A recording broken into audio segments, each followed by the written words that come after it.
अस्सलाम वालेकुम, मैं हूं इमरान वसीम। नाज़रीन, आज के प्रोग्राम में 4 ख़बरें आपके साथ हम शेयर करेंगे, लेकिन सबसे पहले आपसे दरख्वास्त के चैनल को सब्सक्राइब करने और बेल आइकॉन का बटन भी ज़रूर प्रेस करें। नाज़रीन, आज 11 जून है, दिन है हफ्ते का और साल 2022।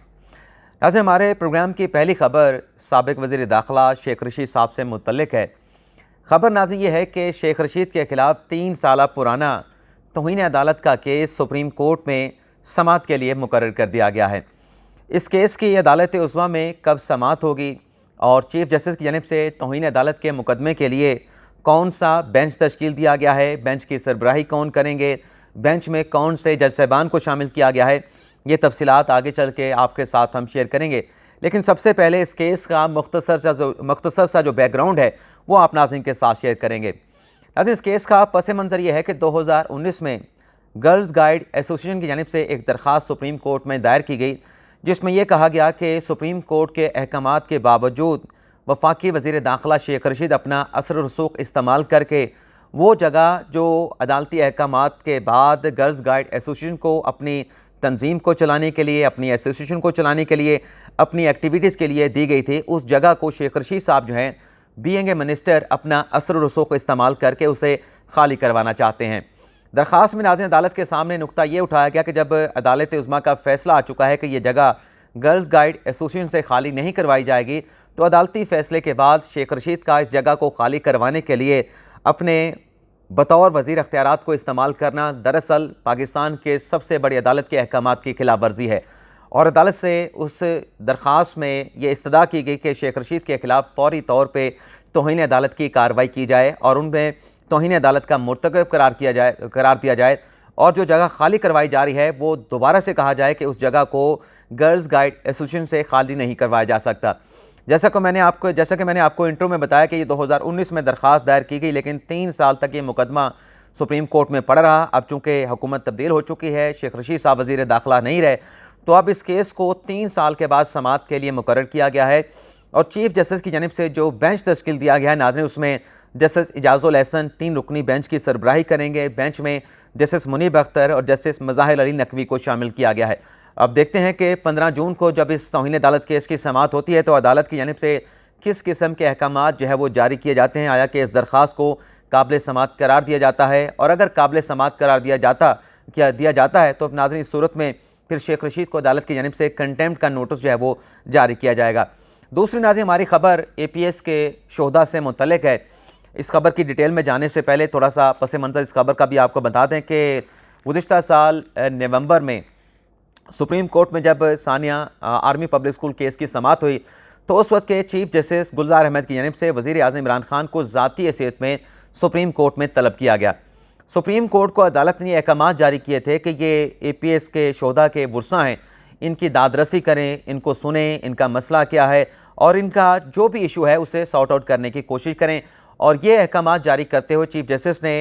हुकूमत से ये भी कहा था कि इन शोहदा का मौक़िफ़ सुनने के बाद जो रिपोर्ट है कि आया कि इनकी जो दादरसी है हुकूमत की जानिब से की गई, क्या इश्यूज़ हैं, किन इश्यूज़ को सॉर्ट आउट कर लिया गया है, इससे मुतल्लिक़ मुफस्सल रिपोर्ट जो है वो सुप्रीम कोर्ट में जमा करवाई जाए। तो 4 हफ्तों का वक्त दिया गया था। 10 नवंबर को समाअत हुई थी और फिर 10 दिसंबर को इस केस की दोबारा समाअत होना थी, लेकिन 10 दिसंबर से पहले उस वक्त के अटॉर्नी जनरल खालिद जवेद की जानिब से सुप्रीम कोर्ट में एक एक्सटेंशन की दरख्वास्त दायर की गई कि वफाकी हुकूमत की जानिब से वफाकी वज़रा पर मुश्तमिल एक कमेटी तश्कील दे दी गई है जो सानिया APS के वर्सा के साथ मुलाकात करेगी और उनके जो भी इशूज़ हैं उन्हें एड्रेस किया जाएगा। तो इस पर दोबारा ये मुकदमा जो कि 10 दिसंबर को समाअत के लिए लगना था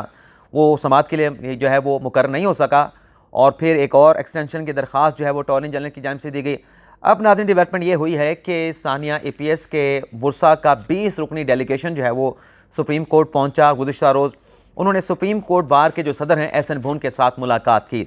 इस मुलाकात में आपको ये बता दें कि ये जो सुप्रीम कोर्ट बार के सदर एहसन भून के साथ मुलाकात हुई,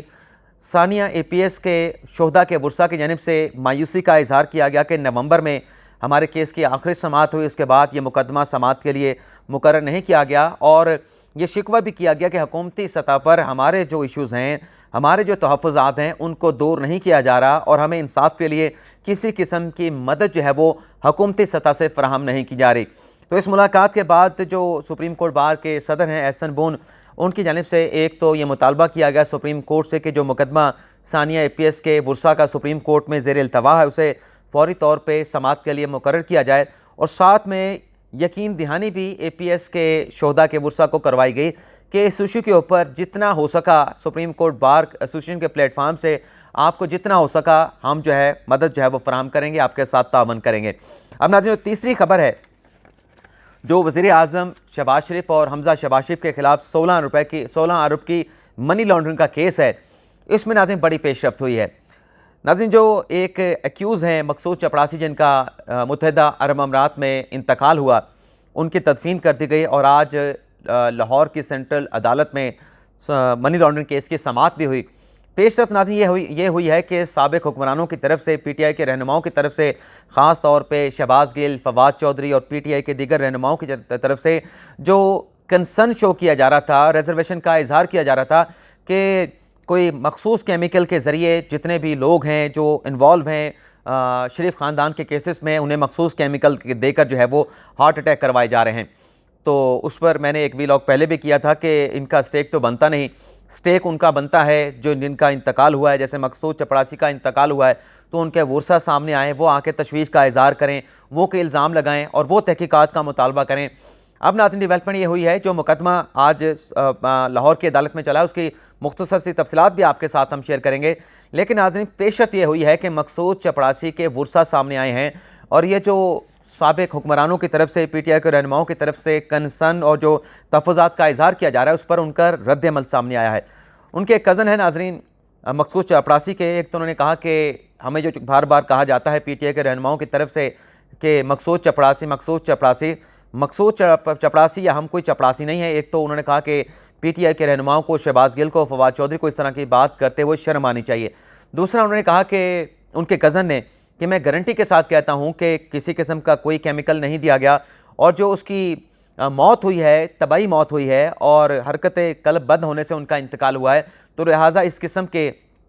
बातें ना की जाएं। और अब नाज़रीन, ये जो बयान सामने आया है उनके कज़न का, उसके बाद इनके पास क्या स्टेक रह जाता है, क्या हक़ दावा रह जाता है कि वो इस तरह का जो है वो इल्ज़ाम लगाएं। क्योंकि मैंने अपने वीलॉग में कहा था कि अगर ऐसी कोई चीज़ है भी सही तो सबसे पहले तो पकड़ा जाएगा उनके ख़ानदान में से किसी वारिस को, किसी रिश्तेदार को, जिसने खाना बना के दिया होगा, जिसने मकसूद चपड़ासी को खिलाया पिलाया होगा। और इसी तरह के इल्ज़ामात जब डॉक्टर रिजवान, जो कि मनी लॉन्ड्रिंग केस के तहकीकाती टीम के सरबराह थे, उस वक्त भी PTI के लोगों की जानिब से इस तरह के तहफ़्फ़ुज़ात का इज़हार किया गया था, तो हमने कहा था कि उनके वर्सा सामने आए, अगर कोई ऐसी कोई बात है, ऐसा कोई डाउट है, लेकिन वो तो सामने आके कह रहे हैं कि हमें किसी किस्म का कोई शक व शुबा नहीं, अल्लाह ताला की तरफ से उसका वक्त आया और वो दुनिया फ़ानी से चले गए। तो मेरे ख्याल से इसके बाद इस चैप्टर को जो है वो क्लोज़ कर देना चाहिए, इस तरह की तशवीश और रिजर्वेशन सामने नहीं आनी चाहिए। लेकिन आज जो लाहौर की स्पेशल अदालत में इस केस की समाअत हुई,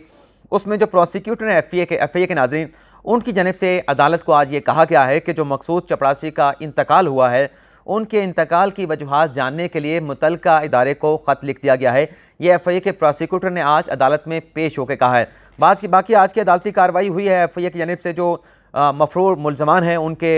से मुतल्लिक रिपोर्ट जो है वो अदालत में पेश कर दी गई है। अभी तक तो उन्हीं मफरूर मुल्ज़मान से मुतल्लिक जो ज़ाब्ते की कार्रवाई है, अदालत उसको जो है वो मुकम्मल कर रही है। फिर उसके बाद जैसे ये कार्रवाई मुकम्मल होगी ज़ाब्ते की, तो फिर फ़र्द जुर्म का मामला आएगा। वैसे आज शहबाज शरीफ साहब ने भी बात की है अपना जज साहब से स्पेशल कोर्ट के। उन्होंने कहा कि मेरा तो रमज़ान शुगर मिल के साथ कोई लेना देना नहीं, कोई ताल्लुक़ नहीं, ना मैं डायरेक्टर हूँ रमज़ान शुगर मिल का, ना मालिक हूँ, ना ही मेरे उसके शेयर्स हैं। तो जज साहब ने उनसे पूछा कि वाकई आपके कोई शेयर होल्डर नहीं, आपका कोई ताल्लुक़ नहीं? तो दोबारा से शहबाज शरीफ ने कहा, वज़ीर आज़म ने कहा कि मेरा इस शुगर मिल के साथ किसी किस्म का कोई ताल्लुक़ नहीं। अब आज की समाअत में जब मैं प्रोग्राम रिकॉर्ड कर रहा हूँ तो उम्मीद है कि जो मुल्ज़मान हैं उनकी जो अबूरी ज़मानत है उसमें मज़ीद एक तारीख़ की जो है वो तौसीक़ कर दी जाएगी। अब जो हमारी आखिरी खबर है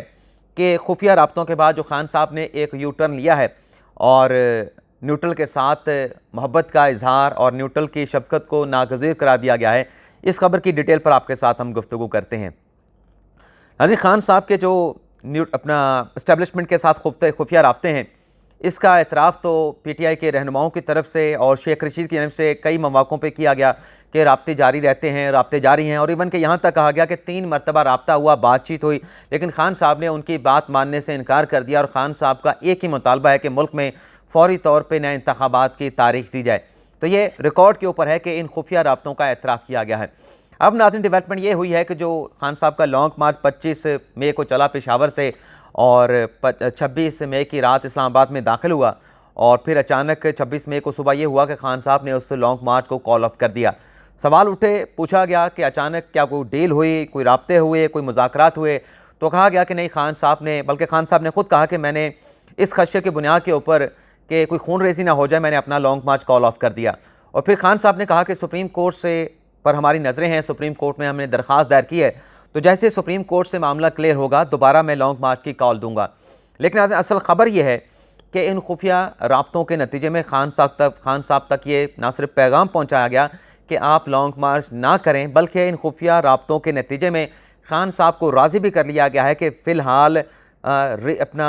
फ्यूचर में, मुस्तकबिल करीब में ऐसा कोई लॉन्ग मार्च जो है वो पाकिस्तान तहरीक इंसाफ की जानिब से नहीं किया जाएगा, उसकी कोई कॉल जो है वो नहीं दी जाएगी। अगर हम फैक्चुअली बात करें, जो खान साहब बात करते हैं कि सुप्रीम कोर्ट में मामला क्लियर होगा तो हम लॉन्ग मार्च की कॉल देंगे, तो सुप्रीम कोर्ट में कोई ऐसा मामला नहीं। वो जो मामला है वो तो पहले लॉन्ग मार्च का है। खान साहब अगर आज भी लॉन्ग मार्च करना चाहते हैं तो कर सकते हैं, लेकिन करना ये होगा कि इंतज़ामिया को यकीन दहानी करवानी होगी कि हमारा लॉन्ग मार्च जो है वो पुरअमन होगा, किसी किस्म का तशद्दुद या इमलाक को नुकसान नहीं पहुँचाया जाएगा, तो इसकी यकीन दहानी करवाना पड़ेगी। आज भी यकीन दहानी करवाएं तो खान साहब कल अपना लॉन्ग मार्च लेकर आ सकते हैं। लेकिन नाज़रीन,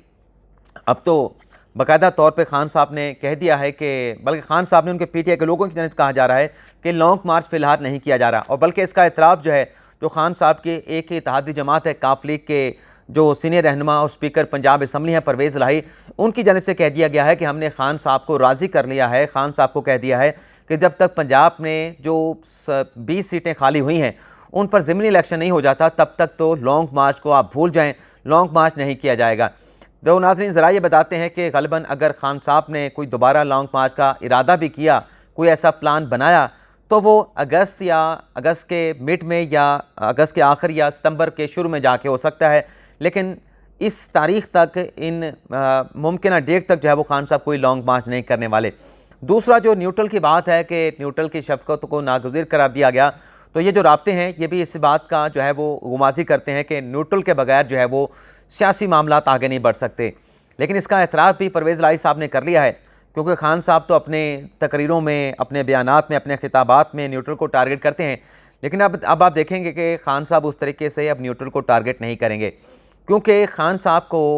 राब्तों के ज़रिए भी कन्विंस किया गया है, राब्तों के ज़रिए भी कहा गया है, और परवेज़ इलाही साहब ने भी उन्हें मैसेज पहुंचाया है कि पाकिस्तान के अंदर जो सियासी मामलात हैं वो उनके बगैर आगे चल ही नहीं सकते। अभी BBC को भी इंटरव्यू दिया, उसमें भी परवेज़ इलाही साहब ने यही बात की कि इस्टेब्लिशमेंट के बगैर जो मामलात हैं वो आगे नहीं बढ़ सकते। और जो लोग ये कहते हैं कि वो दखल ना दें, तो परवेज़ इलाही कहते हैं अगर वो दखल ना दें तो चेयरमैन नैब की अगर तकर्री होनी है, अगर चीफ इलेक्शन कमिश्नर की तैनाती होनी है, तो ये तैनातियाँ ना हो सकें। तो खान साहब को इस चीज़ का एहसास दिलाया जा रहा है कि आप उन्हें टारगेट ना करें, वो नागुज़ीर हैं अगर मामलात को आगे चलाना है, और अगर आप उन्हें टारगेट करेंगे तो फिर सर्वाइवल की जो जंग है उससे जीतना जो है वो नामुमकिन होगा। तो ये नाज़रीन, आज का हमारा वीलॉग आपसे इजाज़त चाहते हैं। अल्लाह ताला हम सब का हामी नासिर हो, दुआओं में याद रखिएगा। अल्लाह हाफ़िज़।